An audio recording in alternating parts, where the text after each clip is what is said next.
Hey, what's going on everybody, and a warm welcome back to the Whiskey Cove. You folks out there know what time it is. I know what time it is. It's time to see the whiskies and bourbons that are coming out in February. Run that video.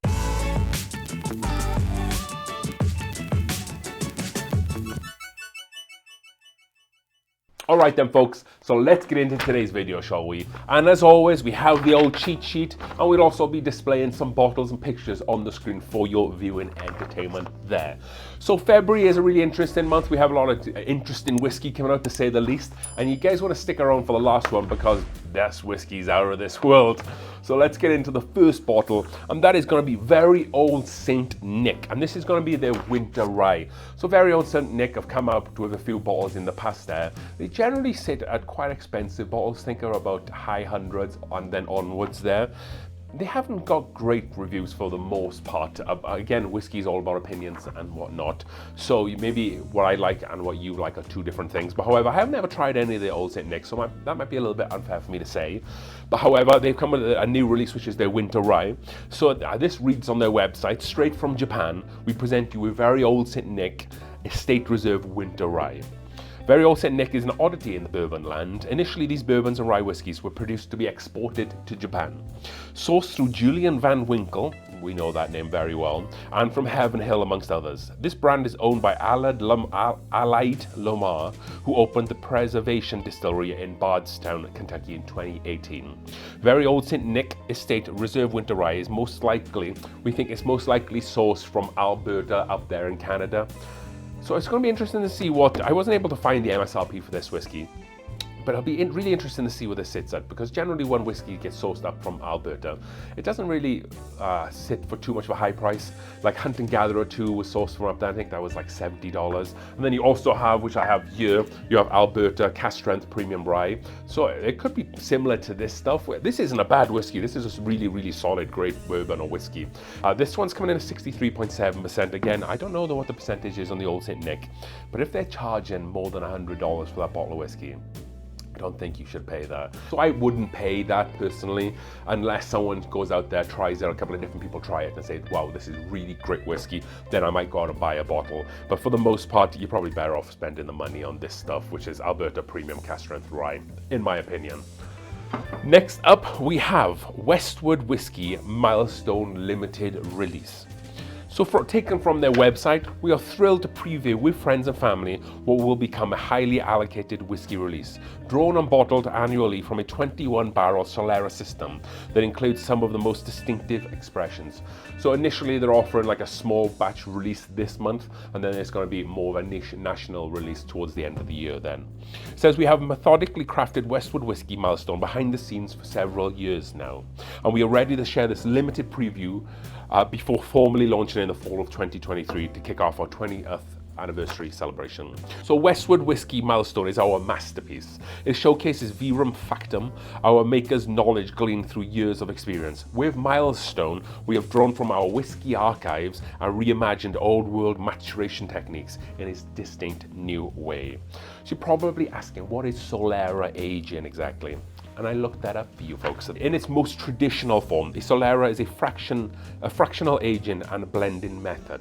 Using a tiered system of barrels, the tiers are called criaderas. Young wine is blended into older wine to allow them to mingle and age together. New product is first added into the top criadera. All the time it is transferred from the top to the middle layers of the Solera system until it reaches the lowest part. Once the barrel reaches this bottom tier, its contents are ready for bottling and are then removed. So it kind of sounds like the wine starts at the top, then as it moves to the system, it's constantly blended and blended and blended. So I feel like you probably get some of the original first barrel that was there in that system, all the way up until they stop using it. So they're kind of reusing almost some of that original distillate. Yeah, it's going to be like a very, very, very minute and small percentage, but really interesting way of doing it to really standardize your whiskey product. So some of the whiskey companies that already use the Solera system, Hill Rock Whiskey, Blade and Bow, which is quite a known one. Stranahan's, they have a Diamond Peak one, and they use that for this, and also Starward as well. So some recognizable brands are definitely using this system. So it'll be interesting to see how this whiskey comes out here. So that was Westward Whiskey Milestone limited release. And again, it's just a limited release right now, and then the rest of it will come in the fall of 2023. So next up we have Old Elk, and they are bringing back an Infinity bottle number 2. So with their first one, they've done a really good job, Old Elk, keeping the cards close to the chest on this one, because I'm not really able to find out much information from them, but we can take a look at the first one and then we can make assumptions based upon that. So the last release was a blend of 60% 6-year, 24% 12-year, and 16% 11-year bourbons. The mash bill was 60% Old Elk straight bourbon, which is 51% corn, 34% malted barley, and 15% rye. And then it was the rest of the 40% of the whiskey was undisclosed Kentucky bourbons, and that was the remainder. The last Infinity bottle was MSRP was $150, so definitely getting up there in price. The first release was Old Elk's first limited release, so that was the first limited release they ever did. They've also done a double wheat limited release, so then this one will be their third limited release. So I was speaking to someone in Old Elk recently, and I was just talking to them a little bit about like single barrel projects and stuff like that, and they told me that they might not have too many wheat single barrels approaching because of a project they're coming up with. So I'm gonna maybe make an assumption that the Old Elk Infinity Bottle Batch 2 will have some of their wheat whiskey distillate in there. So that'll be super exciting to see. Hopefully it doesn't inflate more than the $150, because obviously that is a high price tag. I haven't tried the Infinity Bottle number 1, but I tried the other limited release, the double wheat, and the other wheaters, and they are just phenomenal. So if they put wheat into this new Infinity Bottle, I'm definitely gonna get it, and as long as it stays around the $150 mark, but I guess we'll wait and see on that. Next up, we have Brothers Bond 4-grain small batch rye. So taken straight from their website, the bonds of our friendship strengthened while drinking bourbon. For years, we dreamed of making our own bourbon, and how we have wanted it to taste today. We imagined it would be easy to drink and smooth on the tongue, like a big warm hug of robust flavors. It would have subtle nutty spices that eases into a complex warm finish, the perfect bourbon experience. We envisioned our bourbon being enjoyed neat and tasting exceptional after years of exploration, and we made our dreams reality with Brothers Bond Bourbon. So this is a relatively new company, and that was more from the website about their bourbon, but just gives you kind of like the mission statement that they're about. Talking more specific about the rye bourbon then, it says, we are so proud that our whiskey making journey has led us to create this extraordinary 4-grain American blended rye whiskey. Aged a minimum of 4 years at 47.5% alcohol or 95 proof, with 77% rye, which is quite high for a rye. I'm not saying, obviously you can have 100% rye, but the trend recently has been just like 51% rye, and then like corn makes up a lot of that. And then they go on to say, Brothers Bond American Blended Rye is a well-rounded, nostalgic and robust spirit. Every sip leaves the palate full of bold, spicy aromas and flavors in the perfect balance. The bourbon is their bourbon MSRP is $40, and then their cask strength bourbon is around $79.99. So just expect probably this rye to fit somewhere in between those numbers. Again, they're keeping their cards quite close to the chest, so I wasn't able to get the MSRP information on that. It kind of sounds like it might be a little bit more of a throwback rye, like a true drinker's rye. So I'm going to be definitely interested in getting this, because I really like kind of like the old style ryes as opposed to just like the 51% mash bill ryes. So that was Brothers Bond 4-grain small batch rye. So next up we have Dread River Master Series by Ebony Major. Our first Master Series is a Kentucky bourbon blended by Ebony Major. This combination of October 2017 and January 2019 liquids yields approachable notes of cherry apples combined with oak and hints of light vanilla. A delicate hint of spice and warmth to cut along the smooth finish. A little bit about Dread River Distillery and Ebony Major. So Dread River Distilling Company is a Birmingham, Alabama distillery that produces its own spirits as well. It sounds like this blend doesn't include their own spirits. It is from Kentucky distilleries, but they also do their own stuff, including rum, vodka, gin. It's a relatively new operation, and Ebony Major brings a long background in food science and whiskey making to the distillery. In addition to Blenders Select, she was also responsible for Bulleit, so she was a blender and a master distiller at Bulleit. I believe it was a master distiller at Bulleit. She was in charge of the single barrel program, and then blending Dickel bottled in bond in 2019, and has her own company called Major Spirits. The new Dread River Master Series is a blend of sourced Kentucky bourbon distilled in October 2017 and then January 2019, bottled at 100 proof. Major told Rob Report that she met the previous Dread River master distiller at a judging competition last spring and decided to pause her other plans and work with the brand. Dread River is located 2 blocks from where her grandmother lived her entire life. Besides that, she said, I've known this entire building my whole life, childhood, passing it every time I visited her. That's a pretty cool story if you ask me. Like this distiller who's gone out, worked for some really reputable companies, trying to do her own thing right now, but has paused all that for one moment just so she can come back to her roots in a building that she's known all her life and being more involved with this blending project. So I think that's a really cool bottle of whiskey to look out for. Again, it might be a little bit youthful, 2017 and 19, you know, Max is going to be 5 years old, so it'll be interesting to see what they can do with that there. But again, just a really nice story there, and you know, I wish them all the best at Dread River Master Series.